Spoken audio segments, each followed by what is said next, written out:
Retomando lo que estuvimos viendo en la clase anterior respecto del arte después de 1945, vamos a ver qué es lo que ocurre en el panorama mundial, pero específicamente en Estados Unidos en la década del 60. En el texto que ustedes tienen que leer de Sureda Iwash habla de esta década como la década prodigiosa, sin dudas por la multiplicidad de propuestas que desde el campo del arte se producen en distintos lugares del mundo y están, y bueno, vamos a ver hacer mención a algunos de ellos para centrarnos en el pop art tanto en Inglaterra como en Estados Unidos. Dentro de estas vertientes, además del pop art, en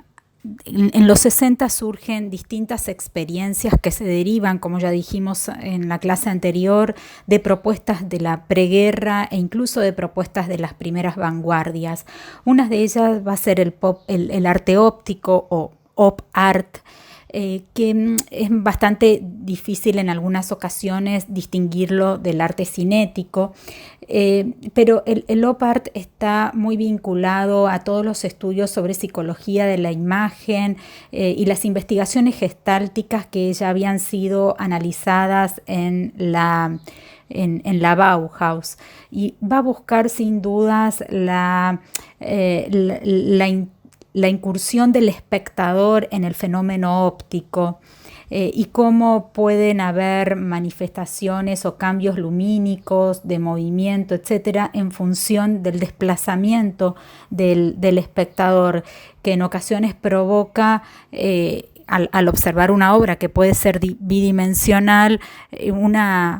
una percepción de la tercera dimensión. Vasarely ya desde los 60, desde los 50, venía trabajando en algunas de estas investigaciones formales a partir de los efectos gestálticos y del movimiento del propio espectador. Pero también tenemos artistas como Bradley Riley, y bueno, vamos a ver luego artistas argentinos, incluso Julio Leparc es uno de los grandes referentes internacionales, como también en Francia estamos viendo el arte cinético muy vinculado al arte óptico, pero en este caso el movimiento es un movimiento real, que muchas veces se da a través de máquinas hidráulicas, autómatas, marionetas, que ya habían sido experiencias que incluso el dadaísmo había hecho anteriormente, pero que en el arte cinético se vincula con toda esta experiencia también gestáltica. Asimismo, en esta década del 60 va a haber una gran influencia de los objetos artísticos o de las experiencias en relación al arte objetual, conjugando distintos procedimientos y técnicas tradicionales con nuevas experiencias y materiales que se van a dar en esta década. Así vamos a tener distintas opciones de lo que va a ser el assemblage, un concepto que va a reunir distintas propuestas y que de algún modo se retoma el ready-made del dadaísmo y el objeto surrealista. Generalmente los distintos tipos de assemblage, bueno, nosotros estamos viendo en primer lugar un combine painting o pintura combinada, donde la pintura se expande hacia afuera del marco pictórico y utilizando incluso otros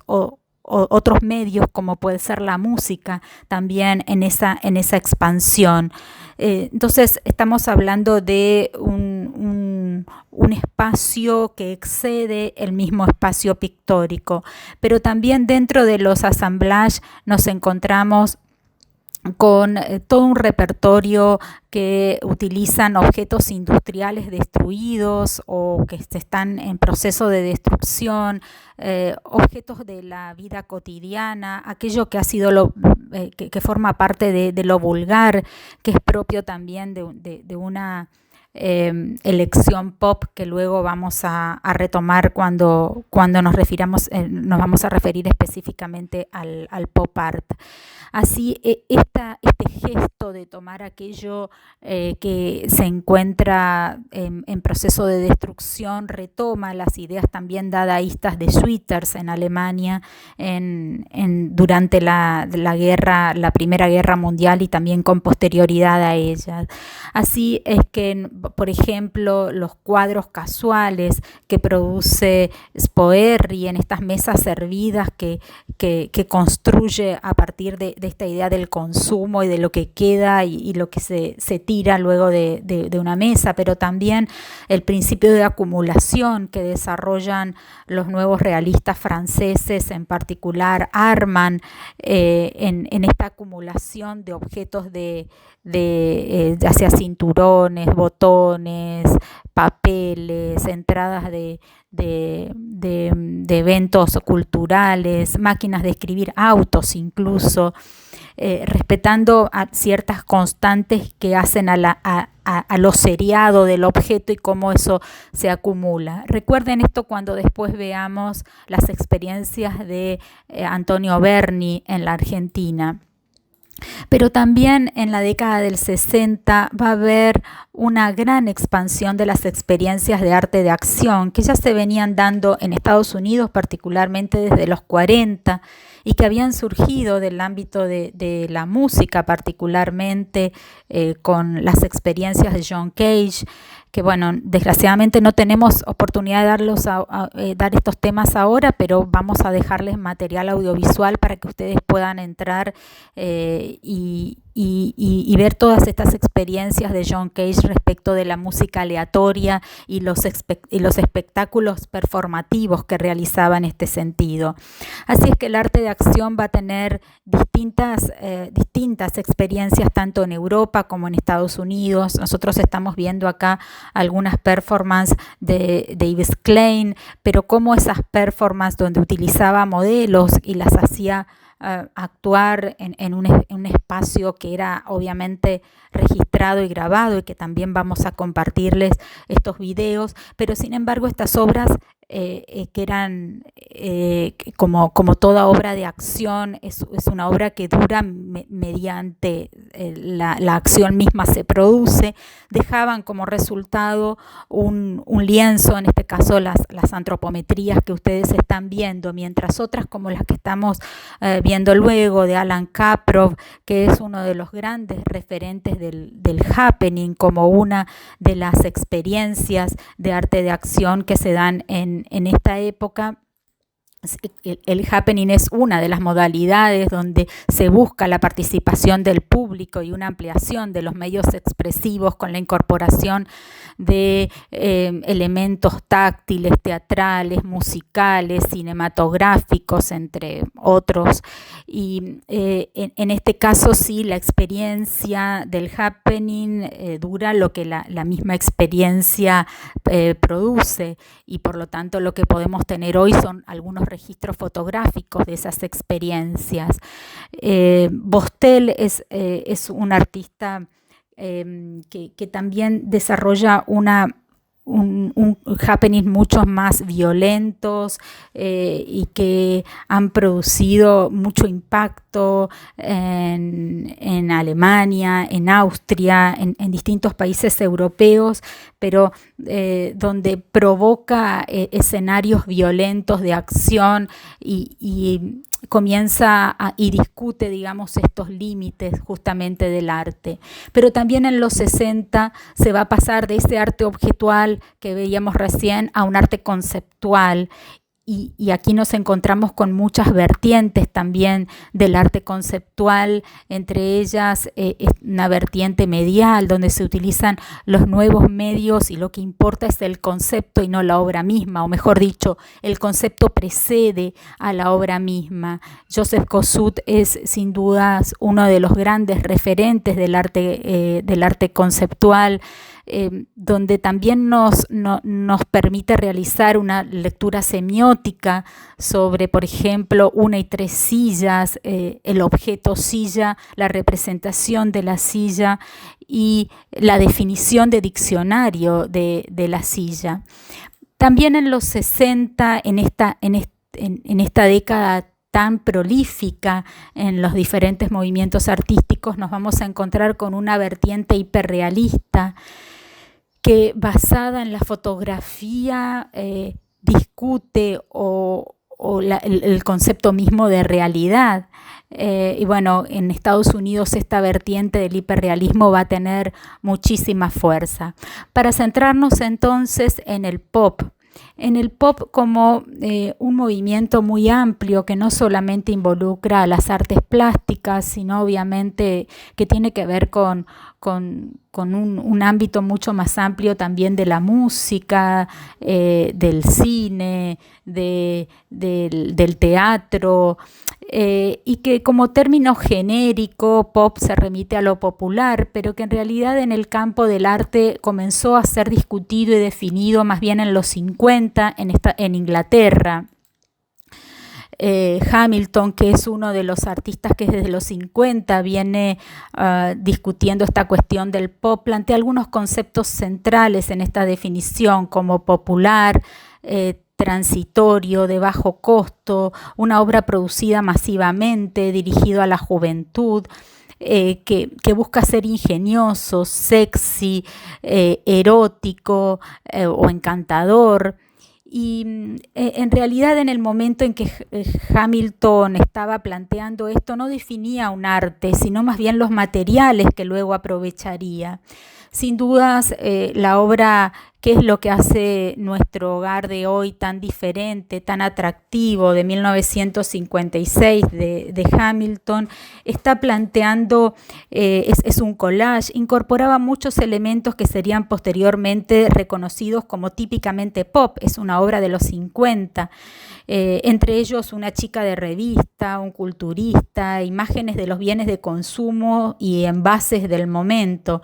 El hombre musculoso que lleva un gran chupa chups con la palabra pop estampada en las grandes letras, son algunos de estos símbolos de la cultura pop que en esta Inglaterra de los 50, una Inglaterra que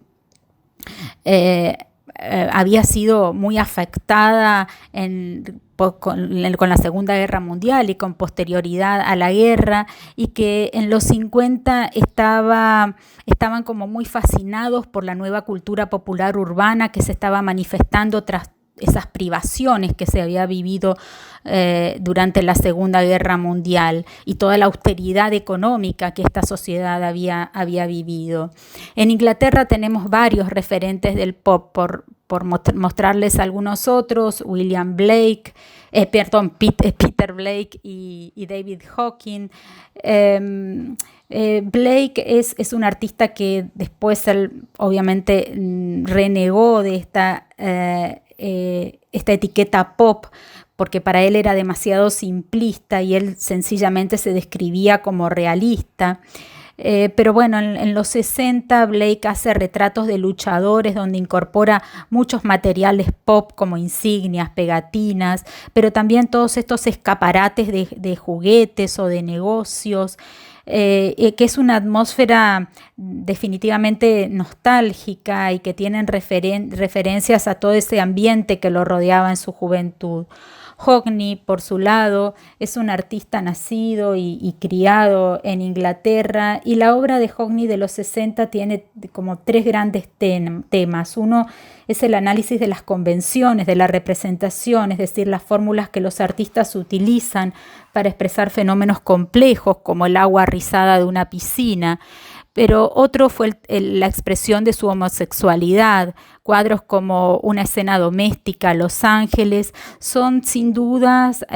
afirmaciones desafiantes de que el modo de vida de los homosexuales debe ser también un tema del arte. no nos podemos expandir mucho en estos temas para poder entrar un poquito al pop en los Estados Unidos y hablar un poquito de los aspectos generales de los 60 en Estados Unidos, una época de estabilidad política y económica, de la posguerra que condujo a una revalorización de lo popular, donde los hábitos de conducta y consumo de la sociedad de masas se empiezan a acomodar al concepto de la moda y a esas actitudes de la masa. Entonces, cualquiera podía adorar el mal gusto, coleccionar baratijas, leer cómics, comer salchichas, beber Coca-Cola. Los científicos investigan lo trivial que se convirtió en objeto de interés de todas las clases sociales. Así es que se pusieron en tela de juicio los valores precedentes de cultura y arte, y en contra del elitismo que significó inclusive ese expresionismo abstracto que vimos en la posguerra, aparece la imagen pop como una exigencia general de la cultura. La conducta heterodoxa y provocativa, la conmoción y la alteración de lo cotidiano son algunos de los otros elementos que caracterizan esta época, donde también se invirtieron los valores de las relaciones humanas, la educación autoritaria, la emancipación de la mujer, las nuevas estructuras profesionales y la liberación de la sexualidad.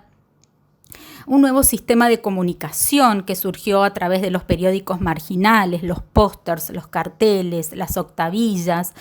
todo el mundo de los hippies, de la música, que ya en los 50 con Elvis Presley y James Dean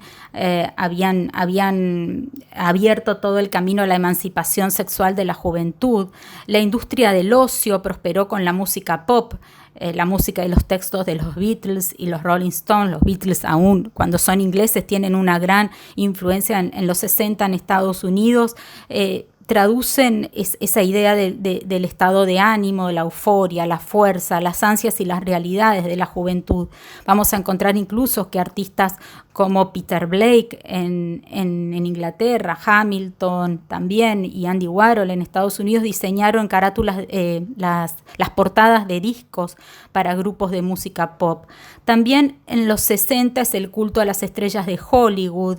Es la época de la politización de la juventud y la crítica al sistema capitalista. No nos olvidemos también en el contexto estadounidense el asesinato de Kennedy, la guerra de Vietnam, los conflictos raciales y la presencia de Martin Luther King en este sentido, la toxicomanía, como otras de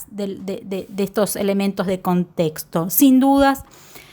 la revalorización de lo trivial, lo kitsch, los souvenirs, aquellos que Clement Greenberg había cuestionado en los 40 y que por eso lo había posicionado al expresionismo abstracto como un arte por el arte, van a ser ahora, sin embargo, revalorizados desde un arte totalmente figurativo. Y acá tenemos en Estados Unidos como a los 5 grandes. Andy Warhol es uno de ellos, que trabaja en esa tradición figurativa,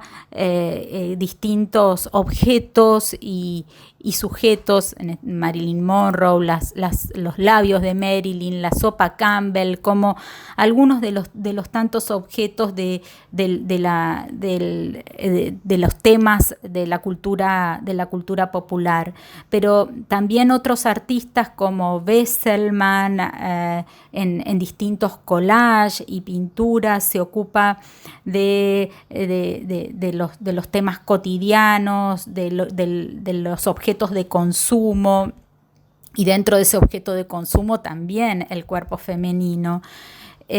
Otros trabajan en el mundo del espectáculo, los periódicos sensacionalistas, las autopistas, las estaciones de servicio, el tema del dinero y los cómics. Sin dudas, Lichtenstein pinta las viñetas de los cómics en grandes tamaños. Pensemos que los cómics eran uno de los entretenimientos populares, retomando entonces la situación banal, pero imprimiéndole también una esfera psicológica a estos objetos. En sus obras reaparecen los dramas de las relaciones humanas que el cómic había encubierto, pero también en este pop estadounidense se retoma toda la vertiente objetual que ya mencionamos antes a través de otro de los 5 grandes neoyorquinos, que es Rauschenberg, donde, como ustedes están viendo en forma comparativa a Schwitters, retoma los objetos banales en estas realizaciones de los combine paintings. O en el caso de Oldenburg, retoma el concepto de objeto dadaísta con distintos materiales, pero ahora no es el objeto industrializado elevado a la obra de arte o puesto en discusión en realidad si es obra de arte, sino que realiza ese mismo objeto con materiales plásticos en este caso, y elevándolo a la categoría de arte. Es por eso que Duchamp, cuando ve estas obras, dice: yo les tiré con un mingitorio y ellos me devolvieron con una obra de arte.